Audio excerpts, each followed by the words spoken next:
ஆஹா கல்யாணம் அடுத்த வர எபிசோட பார்த்தீங்க அப்படின்னா, சித்ரா தேவி பேச்ச கேட்டு இந்த அனாமிகா வந்து ஐஸ்வர்யாவுக்கு ஜூஸ்ல வந்து ஒரு மருந்த வந்து கலந்து குடுத்துருவாங்க. அந்த மருந்த சாப்பிட்டா பார்த்தீங்க அப்படின்னா, மனநோயாளி மாரியும் வந்து பைத்தியம் புடிச்சு திரிவாங்க. அத தெரிஞ்சுக்கிட்ட ஐஸ்வர்யா வந்து அந்த ஜூஸ வந்து குடிக்கவே இல்ல. குடிக்காம ஆனா குடிச்ச மாரி அனாமிகாவையே ஏமாத்திட்டாங்க.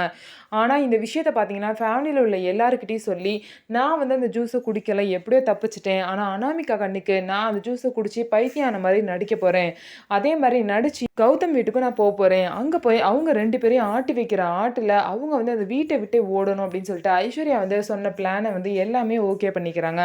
அதே மாரி ஐஸ்வர்யாவுக்கு வந்து இப்படி ஆயிருச்சு. கௌதம் கூட தான் இருக்கணும்னு ஆசைப்படுறேன் அப்படின்னு சொல்லிட்டு, கௌதம் வீட்லயே போய் ஐஸ்வர்யாவ விட்டுட்டு வந்துடுறாங்க. அதே மாரி ஐஸ்வர்யா பார்த்தீங்க அப்படின்னா, உண்மையிலேயே தனக்கு பைத்தியம் புடிச்ச மாரியே நடிச்சு, அவங்க 2 பேரையும் ரொம்பவே வந்து டார்ச்சர் பண்றாங்க. கௌதம வந்து மாமா மாமான்னு கூப்பிட்டே வந்து ரொம்பவே டார்ச்சர் பண்றாங்க. அது மட்டும் இல்லாம சாட்டையெல்லாம் எடுத்து அங்க வேலை பார்க்குறவங்கலாம் அடிக்கிறாங்க.